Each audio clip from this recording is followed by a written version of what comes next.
الحمد لله رب العالمين والصلاة والسلام على أشرف الأنبياء والمرسلين وعلى آله وأصحابه أجمعين وعلى من تبعهم بإحسان إلى يوم الدين. أما بعد، أعوذ بالله السميع العليم من الشيطان الرجيم من همزه ونفخه ونفسه.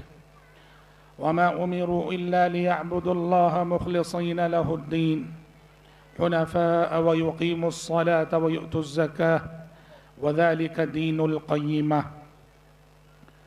اسٹیج پر موجود تمام ہی معزز علماء، محترم ذمہ داران جماعت اور جمعیت، رام کپم کی جماعت کے معزز ذمہ داران، معزز شرکائے اجلاس اور پردہ نشین خواتین اسلام، اس اجلاس کا یہ اختتامی خطاب ہے یا اس جلسے کی یہ آخری تقریر ہے، صدارتی تقریر ہے.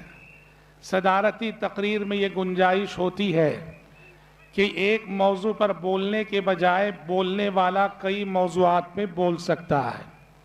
وقت بھی ہمارے سامنے بہت کم ہے، لیکن میں اس مختصر سے وقت میں کچھ مفید باتیں آپ کے سامنے رکھنے کی کوشش کروں گا. سب سے پہلی بات، محترم بھائیوں، محترم بہنوں، یہ بات اچھی طرح سے جان لو، آپ نے جس دور میں آنکھ کھولی ہے، اللہ نے جس زمانے میں ہم کو اور آپ کو پیدا کیا ہے، یہ فتنوں کا دور ہے، فتنوں کا زمانہ ہے. دیکھو، فتنے تو ہمیشہ رہے، ہمیشہ سے رہے ہیں، لیکن یہ جو دور جس میں ہم نے آنکھ کھولی ہے، یہ کچھ الگ ہی دور ہے. یہ وہ دور ہے کہ جہاں وہ فتنے، جن فتنوں کو آج سے 100 سال پہلے حدیث پڑھانے والا محدث، تفسیر پڑھانے والا مفسر یہ کہہ کے پڑھاتا تھا کہ یہ ابھی ہوا نہیں، آگے ہونے والا ہے، یہ فتنے ابھی آئے نہیں، فیوچر میں آنے والے ہیں، یہ ہونے والا ہے، آنے والا ہے کہہ کر جو باتیں پڑھائی جاتی تھیں، آج وہ ساری باتیں، وہ سارے فتنے ہمارے سامنے ہو رہے ہیں. اب یہ فتنے کیا ہیں میں اس کی تفصیل میں نہیں جاؤں گا، لیکن ان فتنوں کی وجہ سے میرے آگے، آپ کے آگے اور دین پر چلنے والے ہر شخص کے آگے جو سب سے بڑا چیلنج ہے وہ کیا ہے جانتے ہیں؟ کہ فتنوں کے اس دور میں اپنے ایمان کو کیسے بچائیں، فتنوں کے اس دور میں اپنے عقیدے کو کیسے بچائیں، فتنوں کے اس دور میں اپنی دینداری کو کیسے بچائیں، فتنوں کے اس دور میں اپنی جوانی کو کیسے بچائیں، فتنوں کے اس دور میں اپنے کیریکٹر کی حفاظت کیسے کریں، فتنوں کے اس دور میں اپنی سچائی کی حفاظت کیسے کریں، فتنوں کے اس دور میں ہم کیسے امانت دار بنیں. ارے سب طرف جھوٹوں کا بازار گرم ہے، سب طرف جھوٹ بولنے والے ہیں، جھوٹوں کے درمیان رہ کر سچ بولنا بہت بڑا چیلنج ہے. سب طرف خائنوں کی کثرت ہے، خیانت کرنے والے لوگ ہیں، خائنوں کے درمیان رہ کے امانت پہ قائم رہنا بہت بڑا چیلنج ہے. سب طرف نفس پرستی ہو رہی ہے، نفس پرستی کے ماحول میں رہ کر خدا پرستی کرنا بہت بڑا چیلنج ہے. سب طرف دنیا داری نظر آ رہی ہے، دنیا داری کے اس ماحول میں رہ کے دینداری پیدا کرنا بہت بڑا چیلنج ہے. آج یہی چیلنج ہے جو ہم سب فیس کر رہے ہیں، اور آپ دیکھتے نہیں ارتداد کی کتنی خبریں آ رہی ہیں.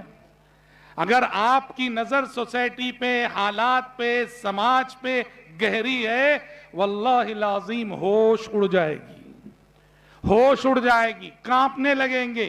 کتنے لوگ مرتد ہو رہے ہیں، ہماری کتنی بچیاں مرتد ہو رہی ہیں، ہمارے کتنے نوجوان مرتد ہو رہے ہیں. اور اگر کوئی مرتد نہیں بھی ہو رہا ہے تو وہ عبداللہ عبدالرحمن اس کا نام ہے، مگر فکری طور پہ مرتد ہو چکا ہے تو مسلمان، عبداللہ عبدالرحمن نام ہے مگر فکری طور پہ مرتد ہے. فکری طور پہ مرتد کا مطلب کیا ہے؟ خود تو مسلمان کہتا ہے مگر اسلامی تعلیمات پہ اسے خود شرح صدر نہیں ہے، اسلامی تعلیمات پہ اسے خود شرح صدر نہیں ہے. تو بہت چیلنج بھرے ماحول میں ہم جی رہے ہیں. ایسے میں یاد رکھو محترم بھائیوں، فتنوں کے ماحول میں دین پہ استقامت کے لیے سب سے بنیادی ضرورت علم ہے جو آپ کے ایمان کی حفاظت کرے گا، آپ کے عقیدے کی حفاظت کرے گا، اور یہ زمانے کے فتنے جو شبہات اور سوالات آپ کے دل میں ڈالتے ہیں، علم ہے جو اس کا جواب دے گا۔ اس لیے علم سے جڑ جائیے، علم کتاب و سنت سے جڑ جائیے، علماء سے جڑ جائیے، علماء سے قریب آ جائیے، علم سے جڑ کر رہیے۔ سب سے پہلی بات، علم سے جڑو گے کوئی فتنہ آپ کو آسانی سے شکار نہیں کر سکے گا، علم آپ کے دین و ایمان کی حفاظت کرے گا۔ اور دوسری چیز، محترم بھائی اور محترم بہنوں، فتنوں کے اس ماحول میں اپنے دین، ایمان اور عقیدے کی حفاظت کے لیے دعاؤں کا سہارا لیجئے، دعاؤں کا سہارا لیجئے، گڑ گڑا کے مانگیے، اللہ سے یقین کے ساتھ مانگیے، اصرار کے ساتھ مانگیے۔ ہمارا رب ان ربی لسمیع الدعا، وہ بہت دعاؤں کا سننے والا ہے، وہ بہت سننے والا ہے۔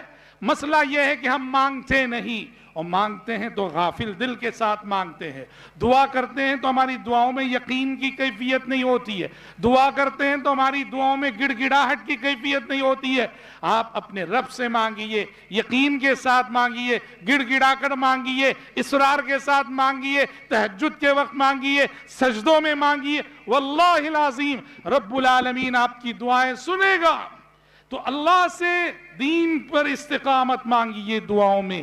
اللہم مقلب القلوب ثبت قلبی علی دینک، اللہم مصرف القلوب صرف قلبی علی طاعتک۔ پیارے نبی دعا کرتے تھے، اے اللہ دلوں کو پھیرنے والی ذات، میرے دل کو تیرے دین کی طرف پھیر دے۔ ابراہیم خلیل اللہ علیہ السلام کی زندگی پڑھیے۔ ابراہیم خلیل اللہ علیہ السلام امام الموحدین ہیں، امام الانبیاء ہیں، اور شرک زدہ ماحول میں اللہ نے مبعوث فرمایا۔ ابراہیم خلیل اللہ نے اپنی آنے والی نسلوں کے دین و ایمان کی حفاظت کے لیے دعاؤں کا سہارا لیا۔ خلیل اللہ نے اپنی آنے والی نسلوں کے ایمان اور عقیدے کی حفاظت کے لیے دعاؤں کا سہارا لیا، اور اللہ نے حضرت ابراہیم خلیل کی دعاؤں کی بدولت ان کے بچوں، ان کی نسلوں میں ہمیشہ ہدایت کو باقی رکھا۔ وَجْنُبْنِي وَبَنِيَّ أَن نَعْبُدَ الْأَصْنَامَ۔ ابراہیم خلیل اللہ دعا کرتے ہیں، اے اللہ مجھے اور میرے بچوں کو بت پرستی کے فتنے سے بچا لینا۔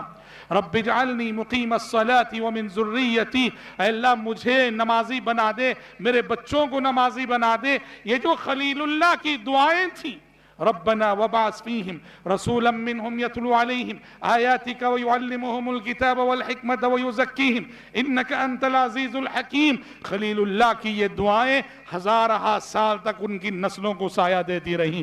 اس لیے فتنوں کے اس ماحول میں علم سے جڑنے کے ساتھ ساتھ اللہ رب العالمین سے مانگیے، اللہ سے امید لگائیے، دستے سوال اس کے سامنے دراز کیجیے، اپنے ایمان اور عقیدے کی حفاظت کیجیے۔ دوسری بات، محترم بھائیو، ہمارے معاشرے میں دین کی جس چیز کو سب سے زیادہ ہم ضائع کر رہے ہیں وہ ہے نماز۔ نماز کے سلسلے میں دو باتیں میں کہنا چاہوں گا۔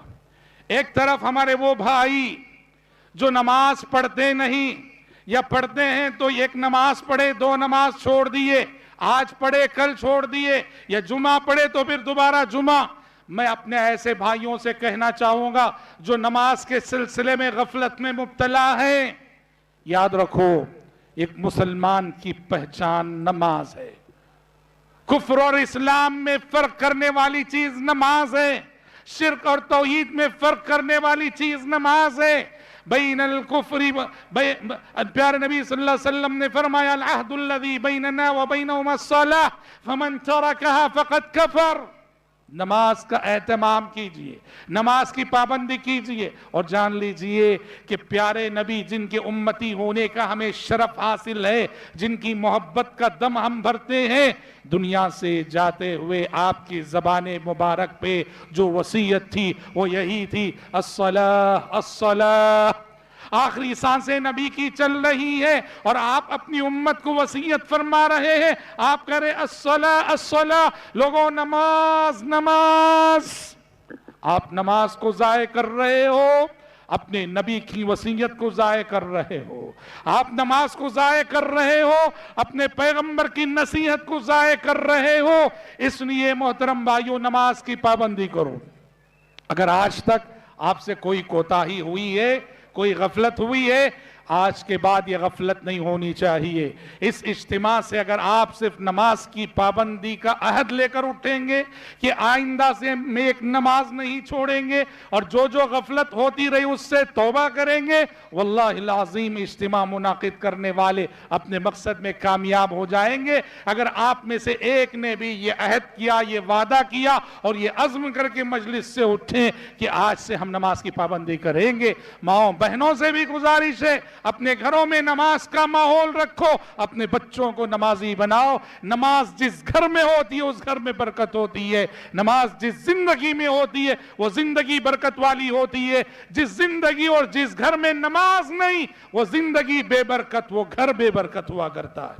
اور دوسری بات, نماز جو میں ہمارے بھائی پڑھتے ہیں, جو پابند ہیں, جو ہمارے بھائی ہماری بہنیں نمازی ہیں, ان سے ایک بات کہنی ہے, اور وہ یہ ہے کہ جو ایک طرف مسئلہ یہ ہے کہ بہت سارے ہم میں سے بے نمازی, اچھا جو نمازی ہیں ان کا مسئلہ یہ ہے, ان کی نمازیں بے روح, ان کی نمازیں بے اثر, ان کی نمازیں بے رنگ, ان کی نمازیں بے جان. کیا مطلب؟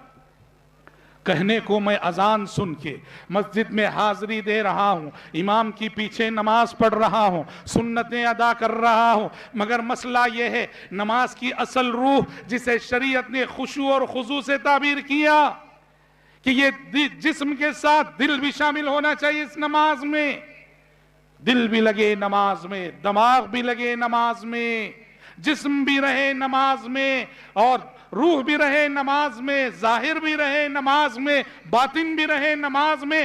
آدمی اپنے پورے وجود کے ساتھ نماز کا ہو جائے, اس کیفیت کی بہت کمی ہے. نماز پڑھنے والوں میں خشوع خضوع کی روح نہیں پائی جاتی ہے, لہٰذا اپنی نمازوں میں خشوع خضوع کی روح پیدا کیا کرو. اور خشوع خضوع کی روح پیدا کرنے کے لیے ایک آسان ذریعہ تو یہ ہے کہ نماز میں جو آپ پڑھتے ہیں اس کا ٹرانسلیشن جانیں. سورہ فاتحہ پڑھتے ہیں, جو ضم سورہ, جو چھوٹی چھوٹی سورتیں یاد ہیں, یا جو رکوع سجدے اتحیات میں دعائیں پڑھی جاتی ہیں, سب کا ٹرانسلیشن جان لیجئے. تب آپ جب ٹرانسلیشن جان لیں گے, نماز میں پورا فوکس آپ کا جو آپ پڑھ رہے ہیں اس پر رہے گا. اس طرح آپ کی نمازوں میں خشوع خضوع آئے گا. اور خشوع خضوع لانے کی دوسری تدبیر شریعت نے بتائی. پیارے نبی صلی اللہ علیہ وسلم نے خشوع خضوع پیدا کرنے کے لیے ایک بہت ہی آسان اور بہت ہی کارآمد نسخہ آپ نے بتایا. آپ نے حضرت ابو ایوب رضی اللہ عنہ کو نصیحت کرتے ہوئے کہا, صلی صلاۃ مودع. آپ نے کہا صلی صلاۃ مودع. دیکھو یہ نصیحت سنو, اس ایک نصیحت پہ عمل ہو گیا نا, ہماری نمازوں کی کیفیت بدل جائے گی. آپ نے صحابی سے کہا صلی صلاۃ مودع, نماز پڑھو, ہر نماز کو یہ سمجھ کر پڑھو کہ ہو سکتا ہے یہ میری زندگی کی آخری نماز ہوگی. جب بھی نماز کے لیے کھڑنا ہو, جب بھی اللہ اکبر کہنا ہو, تم چاہے نوجوان ہو, تم چاہے تندرست ہو, تم چاہے کتنے مضبوط ہو, تم چاہے کتنے طاقتور ہو, موت کا کوئی وقت نہیں ہوا کرتا. ضروری نہیں کہ موت ہمیشہ بیمار کو ہی آئے, ضروری نہیں کہ موت ہمیشہ بوڑھوں ہی کو آئے. موت کا کوئی ٹائم ٹیبل نہیں ہوتا ہے. اس لیے پیارے نبی نے کہا جب نماز کے لیے کھڑے ہونا ہو, یہ سوچ کے کھڑنا کہ ہو سکتا ہے یہ میری زندگی کی آخری نماز ہو. نہیں معلوم اس کے بعد رکوع کرنے کی توفیق ملے گی کہ نہیں, نہیں معلوم اس کے بعد اللہ کے سامنے سر جھکانے کا موقع ملے گا کہ نہیں, نہیں معلوم اس کے بعد سجدہ کرنے کی سعادت ملے گی کہ نہیں. لہٰذا ہر نماز کو یہ سمجھ کے پڑھو کہ تمہاری زندگی کی آخری نماز. آپ ذرا سوچئے, کوئی ایسا پیشنٹ ہو میرے بھائی جس کا کوئی بہت بڑا رسکی آپریشن ہونے والا ہو, سمجھ رہے ہیں, اور ایسا آپریشن کہ بچنے کے چانسز 50-50 ہوں یا بچنے کے چانسز کم ہوں. ایسا پیشنٹ جب آپریشن تھیٹر میں داخل ہوتا ہے نا, کیا کرتا ہے وہ؟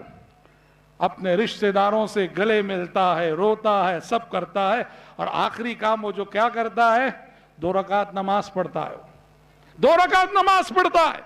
آپ یقین کیجئے کہ وہ 2 رکعات میں اتنا خشوع ہوتا ہے، اتنا خضوع ہوتا ہے کہ شاید اس کی زندگی کی سچی سے سچی نماز اگر کوئی رہی ہے تو یہی نماز، اس لیے کہ اسے اب یقین نہیں کہ اب میں آپریشن تھیٹر سے بسلامت واپس آؤں گا کہ نہیں۔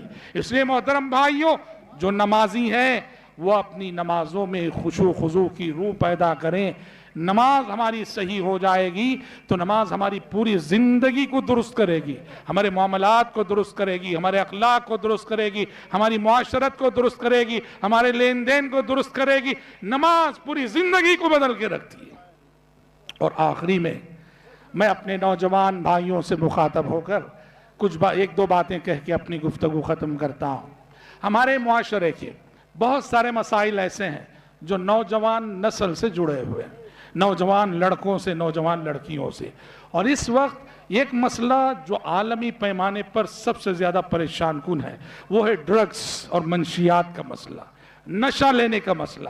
نوجوانوں کی ایک بڑی تعداد نشے کی اس لعنت میں مبتلا ہے، ڈرگز کی اس لعنت میں مبتلا ہے، منشیات کی اس لعنت میں مبتلا ہے۔ اور یہ صرف لڑکوں کی بات نہیں ہے، خبریں ملتی ہیں کہ لڑکیاں بھی ڈرگز لینے میں لڑکوں سے بہت آگے ہیں۔ اور یہ صرف امیر گھرانوں کی بات نہیں، مڈل کلاس گھرانوں کے لڑکوں نوجوانوں کی صورتحال ہے۔ محترم بھائیوں اور محترم ماں بہنوں، سرپرستوں کو بھی یہاں توجہ دینا ہے۔ آپ کا بچہ اگر ڈرگز تک پہنچتا ہے وہ ایسے ہی نہیں پہنچتا، پہلے اس کے مقدمات ہیں۔ آپ نے اگر ان مقدمات پہ روک لگائی ہوتی تو آج وہ ڈرگز تک نہ پہنچتا۔ کیا ہے مقدمات؟ بیڑی ہے، پہلے سب سے پہلے بیڑی ہے، تھوڑا ترقی کر کے سگریٹ تک پہنچتا ہے، تھوڑا ترقی کر کے گٹکے تک پہنچتا ہے، گٹکے کے بعد ترقی کر کے شراب تک پہنچتا ہے، شراب کے بعد ترقی کر کے ڈرگز تک پہنچتا ہے۔ پورا چین سسٹم ہے یہ، پورا چین سسٹم ہے یہ۔ بات شروع ہوتی ہے بیڑی سے، جاتی ہے سگریٹ تک، جاتی ہے گٹکے تک، جاتی ہے شراب تک، اور پھر بالآخر انسان پہنچتا ہے نشے کی لعنت تک۔ اور اگر کسی خاندان کا ایک نوجوان نشے کا عادی ہو گیا نا، وہ اپنے پورے خاندان کی عزت و آبرو کو روڈ پہ لا کے رکھتا ہے۔ نشے کا عادی نوجوان کب کیا حادثہ برپا کر دے گا، یا کب خود حادثہ بن جائے گا، کب کس کا مرڈر کر دے گا، کب کس پہ حملہ کر دے گا، کچھ کہا نہیں جا سکتا۔ وہ اپنے آپے سے باہر ہوتا ہے، بے قابو ہوتا ہے، نشے کی اس لعنت میں مبتلا ہو کر آج لاکھوں نوجوانوں کی جوانیاں خطرے میں ہیں۔ اور جو نشے میں مبتلا ہے ان کی زندگیاں، ان کی جوانیاں خطرے میں، اور ان کی ازدواجی زندگیاں بری طرح سے ناکام ہے۔ اسی لیے توبہ کرو۔ اگر آپ کو بیڑی سگریٹ کی عادت ہے تو توبہ کرو، گٹکے کی عادت ہے تو توبہ کرو۔ یہی لعنتیں ہیں جو آپ کو نشے کی لعنت تک پہنچاتی ہے۔ میں آپ سے کہوں گا، آج کے اس اجتماع میں آپ آئے ہیں، عہد کر کے اٹھو۔ اگر بیڑی سگریٹ گٹکے کے عادی ہو، ابھی اللہ سے عہد کرو نماز پڑھ کے کہ پروردگارہ مجھے توفیق دے، میں یہ برائی چھوڑنا چاہتا ہوں۔ اور میرے نوجوان ساتھیوں، آپ سے ایک اور بات کہہ کہ میں زندگی آپ چاہتے ہیں کہ صحیح راستے پر گامزن رہے، صحیح راستے پر چلتی رہے، تو دیکھو چھوٹی چھوٹی پیارے نبی کی تعلیمات ایسی ہیں کہ ایک ایک تعلیم پہ آپ عمل کریں گے، وہ ایک تعلیم پر اخلاص کے ساتھ ہونے والا عمل آپ کی زندگی کو بدل دے گا۔ یہ جو داڑھی کی سنت ہے، آپ سے گزارش صرف اپنے چہرے پہ داڑھی کی سنت کو سجاؤ، اپنے چہرے پہ داڑھی کی سنت کو رکھو۔ یہ داڑھی کی سنت آپ کی زندگی کو بدل کے رکھ دے گی، اور یہ داڑھی کی سنت آپ کو بہت ساری حرام کاریوں سے بچا لے گی۔ یہ داڑھی کی سنت آپ کو بڑے بڑے غلط کاموں سے بچا لے گی۔ کیسے بچائے گی؟ چہرے پہ داڑھی ہے تو کسی لڑکی کو دیکھتے ہوئے شرم آئے گی آپ کو، داڑھی رکھ کے میں دیکھ رہا ہوں۔ چہرے پہ داڑھی ہے، کسی بھی لڑکی کو چھیڑتے ہوئے آپ کو شرم آئے گی کہ میں داڑھی رکھ کے کام کر رہا ہوں۔ چہرے پہ داڑھی ہے، تھیٹر میں داخل ہوتے ہوئے شرم آئے گی کہ داڑھی رکھ کے میں تھیٹر میں داخل ہو رہا ہوں۔ اس لیے اپنے چہرے پہ داڑھی کی سنت کو سجاؤ، اور جوانی میں اپنی جوانی کی حفاظت کرو۔ جوانی میں اپنی جوانی کو داغدار مت کرو، عشق و محبت کی آلودگیوں سے اپنی اخلاق و کردار کو داغدار مت کرو۔ پیارے نبی صلی اللہ علیہ وسلم نے ایک نسخہ شفا بتایا. یہ جنسی بے راہ روی، یہ عیاشی سے بچنے کے لیے آپ نے کہا یا معشر الشباب من استطاع منکم الباءة فلیتزوج فإنه اغض للبصر واحسن للفرج ومن لم يستطع فعليه بالصوم فإنه له وجا. آپ نے کہا کہ اے نوجوانوں، تم میں سے جس کے اندر بھی شادی کرنے کی سکت ہے، مال بھی ہے، جوانی کو پہنچ چکے ہیں، تو شادی جلدی کر لو. یا معشر الشباب من استطاع منکم الباءة فلیتزوج فإنه اغض للبصر واحسن للفرج. شادی جلدی کرو گے، نظر کی بھی حفاظت ہوگی، شرمگاہ اور آبرو کی بھی حفاظت ہوگی. ومن لم يستطع، اور اگر جوانی کو پہنچ چکے ہو، پیسہ نہیں ہے، بیوی کو مہر نہیں دے سکتے، بیوی کو کھلا پلا نہیں سکتے، بیوی کو ایک گھر میں رکھنے کی سکت نہیں ہے، اور جوانی کو پہنچ چکے ہو، تو پھر کیا کرنا ہے اپنی جوانی کی حفاظت کے لیے، اپنی جوانی کو بے داغ رکھنے کے لیے؟ فَعَلَيْهِ بِالصَّوْمِ. ایسے نوجوان کو کثرت سے نفل روزے رکھنا چاہیے، جمعرات اور پیر کا روزہ رکھنا چاہیے، ایام 20، 13، 14، 15 تاریخ کے روزے رکھنے چاہیے، صوم داؤدی رکھنا چاہیے، ایک دن روزہ اور ایک دن کھانا پینا. کہا روزہ کیا کرے گا؟ روزہ آپ کو یہ جو جنسی بے راروی کے جتنے رستے ہیں، جو آپ کی شہوت آپ کو جس طرف گھسیٹ کے لے جانا چاہتی ہے، روزے کی عبادت آپ کی حفاظت کرے گی، آپ کے جوانے کی، آپ کی اخلاق کی، آپ کے کردار کی. آپ کے اندر قوت کنٹرول کا پاور آئے گا، آپ اپنے آپ پر قابو رکھ پائیں گے روزے کی وجہ سے. تو بہرحال میرے نوجوان ساتھیوں، میرے بھائیوں بہنوں، آپ خود کو سنبھالنا ہے، خود کو سدھارنا ہے. جس قوم کا جوان سدھرا رہے گا اس قوم کا مستقبل روشن ہوگا. جس قوم کی نوجوان نسل برباد ہو گئی اس قوم کا مستقبل برباد ہو گیا. جب ہمارے نوجوانوں کو ہم کلبوں میں، سینما میں، موسیقی میوزک کے کلچر میں، غلط قسم کے فرینڈ سرکل میں، نشے کی لت میں مبتلا دیکھتے ہیں تو دل خون کے آنسو روتا ہے، کیونکہ ان نوجوانوں کی تباہی کی شکل میں مستقبل کی امت مسلمہ کی تباہی کا منظر ہمیں نظر آتا ہے. اس لیے آپ بن جاؤ، آپ سدھر جاؤ، آپ سور جاؤ، آپ نکھر جاؤ اور آپ بن جاؤ، تو آپ کا یہ سورنا سدھرنا امت کے مستقبل کو روشن کرے گا. میں اپنی گفتگو کو انہی چند نکات پر سمیٹتے ہوئے رب العزت سے دعا کرتا ہوں کہ پروردگار عالم ہم سب کے جمع ہونے کو قبول فرمائے. یہاں جو نصیحتیں علماء نے کی ہیں صبح سے اب تک، اللہ ہمارے ان سامعین کو، ہماری ماں بہنوں کو ان قیمتی نصیحتوں پر عمل کرنے کی توفیق عطا فرمائے. منتظمین اجلاس جنہوں نے اس اجلاس کے لیے تگ و دو کی، محنت کی، کوشش کی، جس طرح سے بھی انہوں نے جستجو کی ہے، اللہ تعالیٰ ان کی محنتوں کا بہتر صلہ انہیں دنیا اور آخرت میں عطا کرے. وصلی اللہ وسلم علی خیر خلقہ محمد وآلہ وصحبہ اجمعین. والسلام علیکم ورحمۃ اللہ وبرکاتہ.